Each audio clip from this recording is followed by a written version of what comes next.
Oh, your law firm. LeGrand Bernstein, Perfect.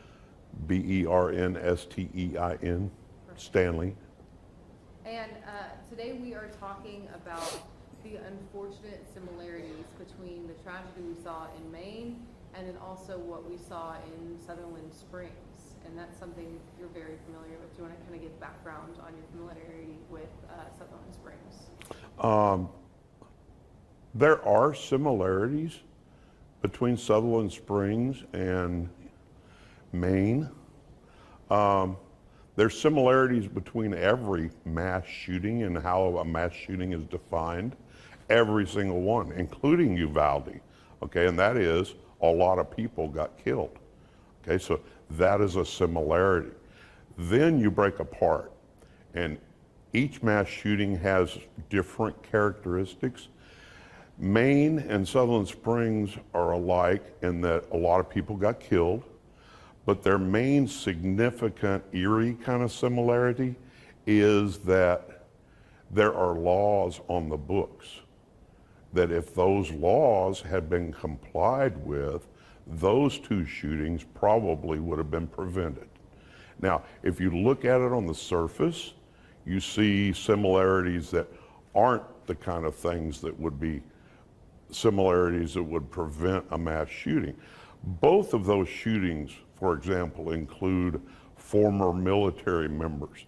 That has nothing to do with this, and I don't want my interview today to even get close to suggesting that veterans or anything of that regard have anything to do with this. They don't, okay? The similarities are kind of subtle, okay?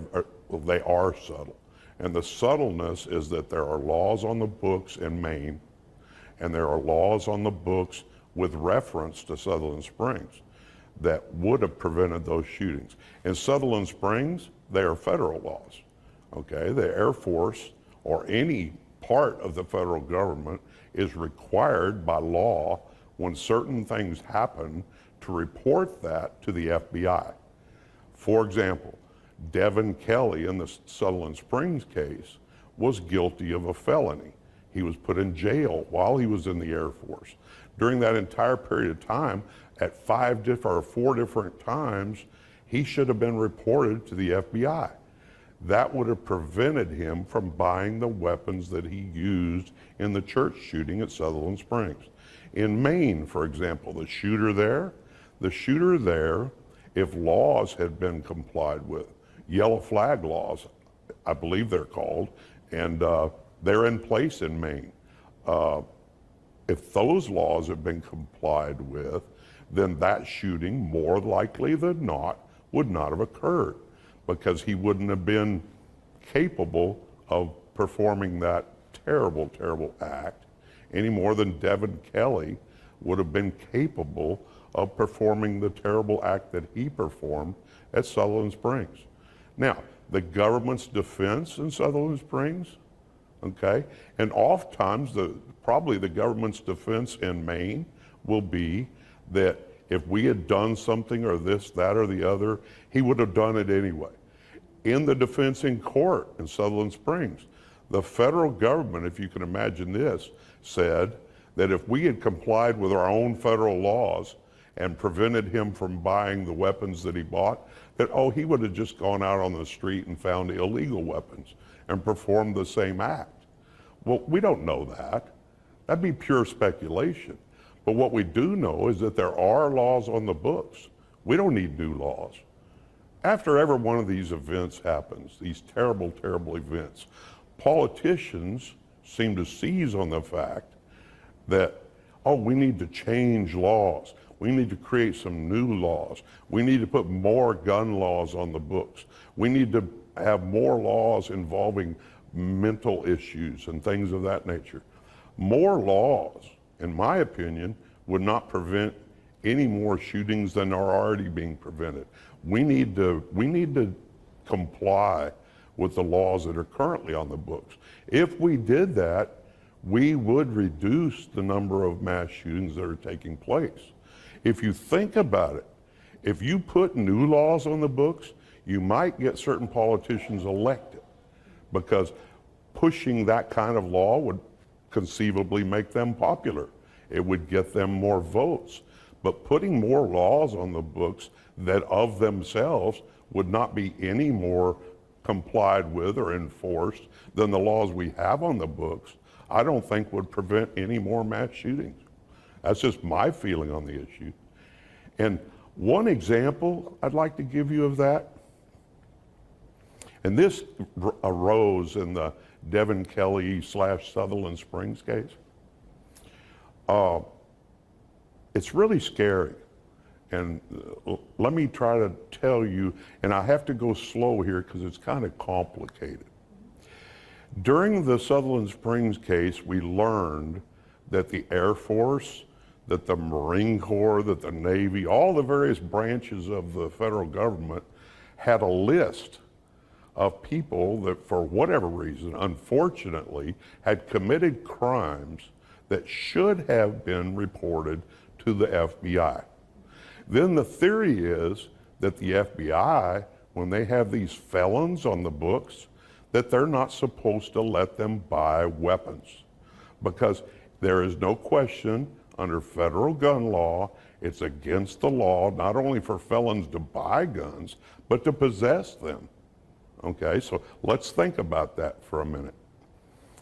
Let's assume that the Air Force and all of the various branches of the government had reported all of these felons as they should have, and that the FBI had had them all on the books. Fair enough? Because we know that after Sutherland Springs, all of these branches of the government were ordered to report all these people. They knew who they weren't. They were investigated it during the Sutherland Springs case. And they all came up with lists of people that had unfortunately not been reported to the FBI. So in theory, I'm told that they've all been reported now. Here's the scary part. Every year, thousands, maybe 30,000, I don't know exactly the number, but thousands of felons apply to buy a firearm at some place, some store that sells guns. Let me not use a name today, okay? But there are FFLs. It's called Federal Firearm Licensees. They have a license with the federal government to sell weapons, new weapons, okay? So when they sell those weapons, they run a background check with the FBI. The FBI says, no, you can't sell that gun to that person because he's a felon. That happens a lot, okay? It happens a lot. People are refused the right to buy a firearm because they were a felon, okay? And the store is told that by the FBI. And here's the scary part. The FBI knows who that person is. The FBI knows that that person applied to buy a firearm. And the FBI knows that person is a felon. Well, who else knows that? That person knows that he's a felon. He knows that he was convicted of a felony. And he also knows it's against the law for him to possess firearms. Yet, he walks into a store, he tries to buy a firearm, and the FBI says, no, you can't have that firearm. That is a crime. It's a crime for him to apply to buy a firearm when he knows he's a felon. It's also against the law for him to have a closet full of firearms over his house. Okay? Now, the FBI knows that these people have done this. The FBI knows that Bill Smith walked into X store and tried to buy a firearm. The FBI knows we refused him the right to buy that firearm. All of these things I just told you are laws. They're laws that are on the books right now. So then, who goes over to Bill Smith's house and says, hey, Bill Smith, why did you apply to buy a gun? You know you're a felon, so we're going to arrest you. You know why we're going to arrest you? You committed a crime when you tried to buy that firearm. Now, Bill, while we're here, since you committed a crime trying to buy that gun, we have a warrant that allows us to look through your house. And I would be willing to bet that if they look through all of the Bill Smiths in this country that try to buy firearms illegally, that they'd find other firearms in their house. And those firearms are not only illegal, they're illegal for that person to possess, they're illegal for that person to buy, and they're illegal for that person to sell. And I suspect with all of these laws I just mentioned that are on the books, that we would stop a lot of shootings. And I'd also be willing to bet, here's another keystroke I'd like for the people in Washington, D.C. to peck on their little computers. Because when the Air Force told the FBI that there's several thousand people that have committed felonies that for whatever reason we didn't report them to you, the FBI, because of the Sutherland Springs case, had to add those people to the database. So those people are now in the database. Now if one of them walks into a store and tries to buy a firearm, the FBI is supposed to say, oh, nay, that person can't buy a firearm. Now, what are the odds that none of them bought a firearm during the period of time that they weren't in the database? I would suspect that some of those people, as felons, went into a store, they weren't yet in the FBI database because the agency, such as the Air Force, didn't report them. And we know for a fact there's thousands of them. Now they're now reported, but nobody hit the little key on the computer to see if any of those people had bought firearms while they weren't in the database. And all it would take is one peck on the computer to find that out. All of those things scare me. They scare the heck out of me. Why? Because I know for a fact, having done what I've done, that there's thousands of people out there that, one, are now in the database, but weren't for a long time when they should have been, and I'm suspecting some of them bought firearms. The next thing, I told you a minute ago, there's all of these felons that we know about that the FBI turns down every year.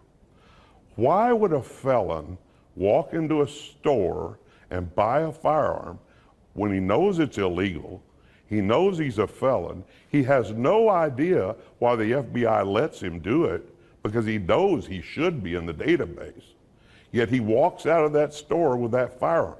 Now ask yourself, why did a felon want a firearm? Okay? And why did he get it? He got it because the FBI is not following up. In other words, when the FBI turns down somebody and says, you can't have a firearm because you're a felon, okay? The FBI doesn't follow up on that. To my knowledge, the FBI never follows up on the people that applied for a firearm, were refused that firearm. Why? Because they're a felon. They're in the system as a felon.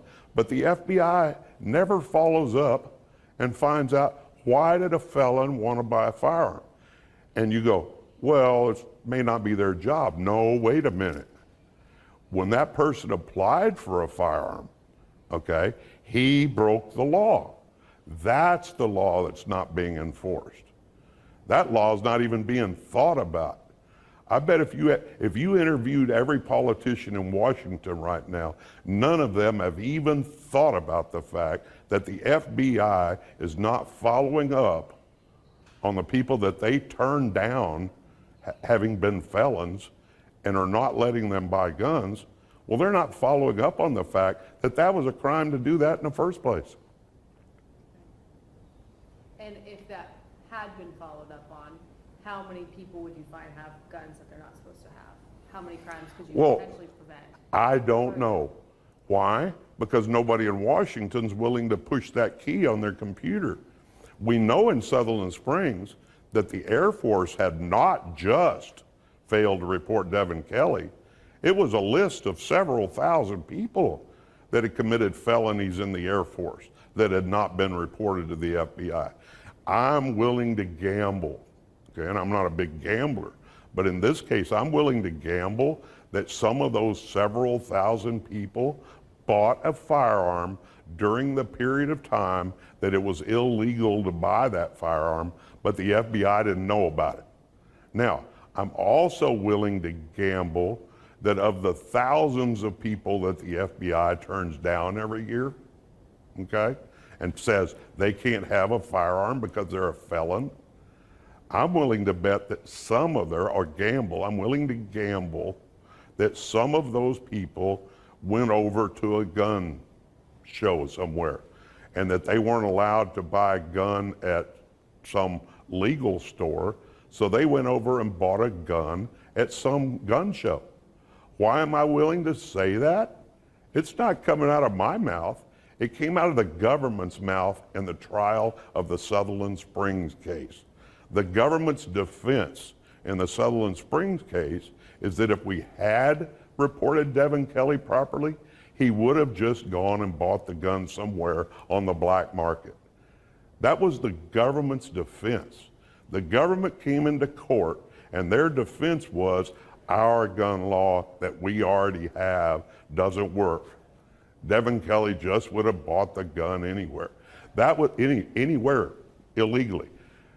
Can you believe that the government, the United States government, defended the Sutherland Springs case by admitting or saying that their gun laws don't work? Well, how do they know? They didn't enforce it. How do they know it wouldn't have worked? I'm willing to gamble that if the FBI had been told about Devin Kelley, that the Sutherland Springs shooting wouldn't have occurred. Why? Because we showed in the Sutherland Springs case that Devin Kelley never, ever, ever purchased anything except new guns. All he ever wanted was new guns. Well, he wouldn't have been allowed to buy new guns if he'd been in the system, okay? But the real thing I want to get across is that I came in here and you asked me to compare Maine to Sutherland Springs. The comparison I gave you is that there are laws on the books in both places that are not being enforced, okay? Now, that is the ultimate hit you in the face comparison between those two shootings, is that there's laws that we've already passed. We don't need these politicians to come on board and say, oh, wait a minute, let's pass some new gun laws. Let's get new laws in place that make AR-15s illegal to own. Let's do this, let's do that. Those guns, as we know from history, are going to be owned anyway. There's millions of AR-15s out in the United States that we don't know where they are. They're not registered. We don't know how to go round them up, okay? What we need to do, that, for example, in Maine, and as I've said in Sutherland Springs, if the laws that are on the books had been enforced, why aren't the politicians pressing and suggesting and demanding that the laws we already have get enforced? Well, the reason they even get after these shootings is, one, because they're very public. They're in the public. Politicians are expected to respond to things like this, events like this, that make the front page of the newspaper. That's number one. Number two, if they find a solution they think is valid to it, they use that, they're able to incorporate it into their campaign platform and use that as a method of acquiring more votes, okay? That's very simple. That's what they're in business for. They're also in business to make laws for us that protect us. We don't need any more of those. I hope I've demonstrated that today, is that there are laws on the books. Why don't we try them out? Why don't we give them a try? Why don't we tell the FBI, okay, you know who all these felons are that tried to buy guns. Why don't you go knock on their doors and say, why were you trying to buy a gun? That's illegal. We could arrest you right now just for doing that. Why don't we ask the FBI? Why don't you go try that? You know Bill Smith's name. You know Bill Smith's address. You know his social security number. Why? He had to put that on the form when he tried to illegally buy this gun, that the FBI said, no, you can't have it. So why doesn't the FBI go to that address and ask him, why'd you break the law, Bill? Because you broke the law when you went into this store and tried to buy a gun. That's a crime. Okay, so there is a simple crime. It's a very simple crime that's being committed every day because the FBI every day tells people you can't have a gun. Yet they don't enforce that law. Why don't we just start right there? Because that one's a simple one to do. If you go to Maine, that's simple. We know all about this guy, okay? A lot of people, there were outcries about this guy's gonna hurt somebody. This guy's had mental breaks. This guy doesn't need to be walking into a bowling alley with a gun in his hand, okay?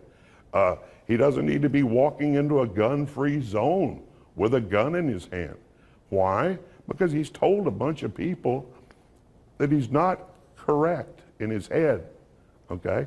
Yet there are laws in place on that. There are laws that the officials in Maine were told this guy comes within this law. This law would apply to him if it were applied. Devin Kelly at Sutherland Springs, same story. There are laws on the books that require the Air Force to report Devin Kelly to the FBI on at least 4 different occasions. When Devin Kelly was arrested, when he was indicted, when he was convicted, when he was sent to Miramar Air Force Base and put in jail, when he got out of jail, when he came back to Waldman Air Force Base, he then accused his command and told them that he wanted to kill them all, which is a threat of mass murder. All of these things happened, and Devin Kelly was never reported to the FBI and put in their database. Then Devin Kelly wouldn't have been sold these weapons. But if that had all happened and the FBI had turned Devin Kelly down, why didn't the FBI go to Devin Kelly's house, knock on the door and say, why did you try to buy a weapon? I don't know. It's laws we have that aren't being enforced, not laws that we need to pass. I think the simple question, when you look at what happened in Sutherland Springs and you look at what happened in Maine, had these laws been followed, would these people still be here alive today? I believe so. Whatever George LeGrand's opinion is worth, I definitely believe that the people in Sutherland Springs would have worshiped the Lord, would have completed their day at church, would have gone home, would have had Sunday dinner with their families, and would be here today because he wouldn't have had the weapons that he took into that church and murdered all those people. I think the same thing is true in Maine. I think that's why these two events are eerily similar, because you have laws in place that within a reasonable probability would have prevented those shootings. Obviously, you're close with some of the survivors and victims' families from Sutherland Springs, having represented them. How are they doing after this shooting in Maine with some of these eerie similarities? Well, one, when they see things like Maine happen, they wonder. They wonder, how could this terrible event happen in our church here in Sutherland Springs and nobody then, therefore, or whatever, start enforcing the laws that are already in place? Because maybe we would prevent Maine. Maybe we would prevent some of the things, same things that caused us to lose grandpa or grandma. You know, one of the things I heard in the testimony at Sutherland Springs was by a Texas Ranger that testified. And one of his jobs was to go back into the church, okay? He was to go back into the church after all of the injured or wounded had been carried by ambulance or helicopter or however they were carried to San Antonio or to nearby hospitals for treatment. His job was to go back into the church and look around and make sure it was secure, make sure somebody wasn't still wounded that they found. And he described on the witness stand in court, and he teared up, he began to cry, and nobody knew exactly why he teared up. And he said, as I walked through there was still a fog of gunpowder. You could smell it. And then he said he started hearing an eerie sound, and that is zzz, zzz, like that. And all of a sudden he realized that that was all telephones going off, because those folks had put their telephone on silent to sit through church and to worship their Lord. Okay? So when I think about that scene and what the Texas Ranger involved testified to about that, it still tears me up. And the reason it tears me up is because every one of my clients and every one of the clients of the other lawyers that were involved in this case knows that when we were able to get that case settled, when we were able to compensate, okay, some of these victims that survived, that's just that. It was compensation. It was money, okay? It didn't replace grandma or grandpa or daddy or son or daughter or baby. It didn't replace any of those people. Those losses are all still there. They will always be there. They will never go away. All that settlement did was give them a little bit, a tiny bit of closure, okay? Which gets opened up like a big open wound every time Maine happens, okay? We need to stop these things, and we need to start. It's a start, I admit that. There are shootings in this case that the gun laws in place, the yellow flag laws in Maine might not prevent, but there are shootings that would be prevented, okay? And they would not add to the pain and suffering and mental anguish that the victims in the past. And they get forgotten so quickly. They get forgotten so quickly when you think about bars that get attacked in Orlando, Florida, or you think about all these shootings, a Walmart in El Paso. You know, you can go on and on and on. And those aren't going to stop until we start enforcing the laws that we already have on the books. Why don't we call the FBI and ask them, you know of thousands of people that apply for guns every year that aren't allowed to buy them because they're felons. Why don't we look into that crime? Why are we knowingly allowing those crimes to be committed? If you're a law enforcement agency like the ATF or the FBI, and you knowingly allow these crimes to be committed and you don't do anything about it, why isn't Congress looking into that? Okay? Why? I don't think they even know that's happening. Because I'm certain if you went to the FBI director today and asked him, why is that not happening? Why are you not going after these people that are illegally trying to buy a gun? It's against the law for a felon to try to buy a gun. I'm almost certain the FBI director would say, we hadn't even thought about that. We never even thought about the fact that that's a crime and that we should be chasing that. We never even thought about the fact, okay? I'll ask you, do you know, or do you know any source to know that these thousands of people that were reported to the FBI that are now in the database, do we know whether or not, because we could figure it out with one click on the computer screen. You know the one I told you, where we could find out whether any of them bought guns while they were not in the system and they should have been in the system? Well, I wonder if any of them committed any crimes during that period of time. Because that's another click of the computer.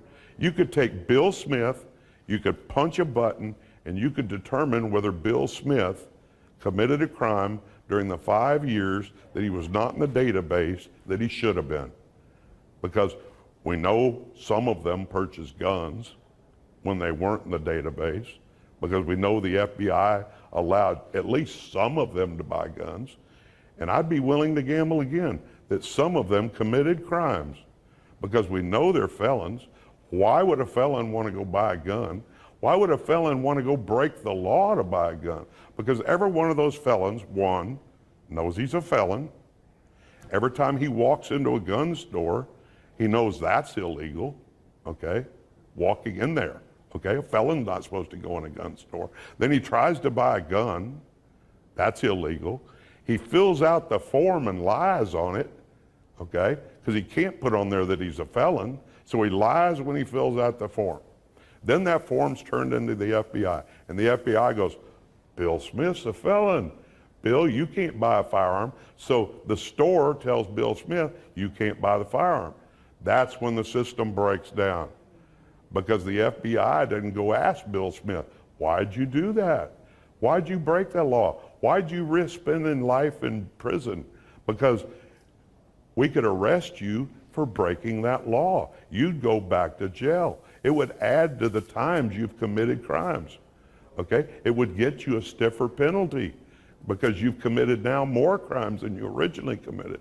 But we don't chase that, and I don't know why. We chase every other law that's on the books. We're supposed to, but we're not chasing that one. And it seems like a fairly major law not to enforce. We know Bill Smith did several things. We know Bill Smith broke the law. How? We know Bill Smith broke the law when he filled out that form. Just filling out the form is illegal. Applying for the gun is illegal. He knows he's a felony. He knows he's a felon. But apparently somehow, Bill Smith somehow thinks he can get away with it. Okay? Because, and then he doesn't get away with it. He doesn't get away with it. The FBI says, no, Bill Smith really is a felon. Bill Smith really is in the system. We stopped him. So that worked.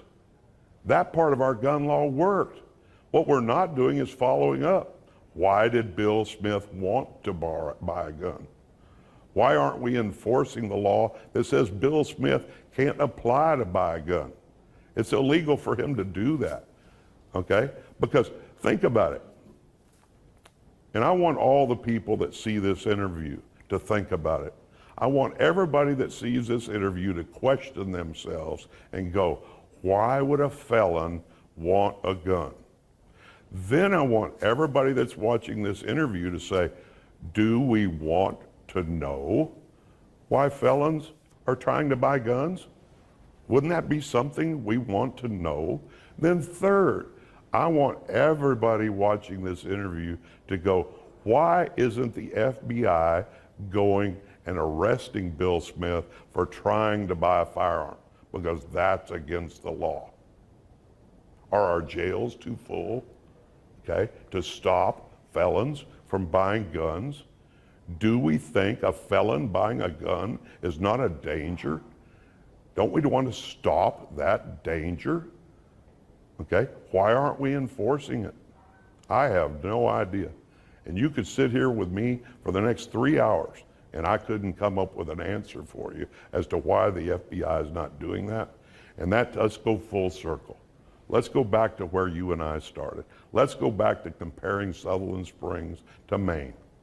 Yes, there's an eerie similarity, and it's that gun laws, shooting laws, mental health laws are on the books, but they're not being enforced. The reason I spent so much time going into the FBI thing is because it's another law that's not being enforced. It's that simple.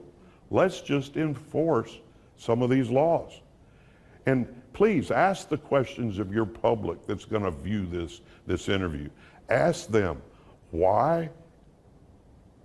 In other words, Mr. LeGrand put this out there that the FBI is not going and trying to figure out why is felon Smith, Mr. Bill Smith that I'm using as an example, why aren't we going and trying to find out why these felons want to buy guns? Does the public want these felons to buy guns? Does the public want their laws enforced so that felons can't buy guns? Yes. The FBI is stopping, okay? They're stopping Bill Smith from buying the gun at a store, but they're not going and trying to find out why Bill Smith wanted the gun. The FBI, the government, and everybody else is defending the Sutherland Springs case by saying, oh, they'll just go buy a gun somewhere else on the illegal market. Well, they might not. They might not if the FBI went to their house and said, Bill, why were you trying to buy a gun? And oh, Bill, by the way, can we look in your closet? What do you think the odds are that some of these felons have other guns in their house? Well, the FBI could seize those, okay? Because if they find Bill Smith, if they come into Bill Smith's house and Bill Smith's got a closet full of guns, they can take them all. Why? Because Bill Smith is a felon. He's not allowed to have those guns. That's a crime. So they get Bill Smith in another crime. They already have Bill Smith in the crime of trying to buy the firearm. So we get some of these Bill Smiths off the streets. And if we get some of these Bill Smiths off the streets, I think we'd stop some crime. For you who had extensive experience fighting for the victims' families in Sutherland Springs, fighting to show there were laws in the books that were not followed here that could have prevented this shooting on that Sunday morning, is it frustrating for you to see yet another community Sure. experiencing the same kind of tragedy because laws in the books were not enforced? Does that create any anger and frustration for you? It creates the same frustration for me that it creates for my clients. Only I didn't lose grandma or grandpa or a son or a daughter, but I went through the handling of this lawsuit, okay? I went through, okay, the Sutherland Springs case. I went through the books that have been written and grown out of Sutherland Springs. But there's no way that I can suffer what those clients suffered. You asked me earlier, do they get reminded? Sure. We got a little bit of closure for them, and then all of a sudden, like something like this happens in Maine, and it opens the whole wound back up again. Everything opens back up for them. Why? Because it reminds them of what happened to them, okay? I'm just a lawyer. Sure, it hurts me. Sure, it bothers me. You know why? It's very frustrating to me that I can't help end it. But I'm not a law enforcement officer. I'm not somebody that goes out and enforces these laws in Maine. I'm not the person that goes out and makes the Air Force report felons to the FBI. I can try. We can do what we did in Sutherland Springs. We can bring the lawsuit. We can expose the thousands of people that weren't reported to the FBI as they should have been, but I can't make the FBI go out and knock on the door of the Bill Smiths of the world and say, why were you trying to buy a gun? I can't do that. Wish I could. The only thing I can do is come talk to you. We can talk about the laws that are in place rather than creating something new. Think that'd make a difference. I hope I've said something that encourages people to feel that way. Absolutely. Is there anything else you want to talk about when it comes to this topic? Just that we're frustrated. All of us that do this are frustrated because we get frustrated that it keeps happening over and over and over.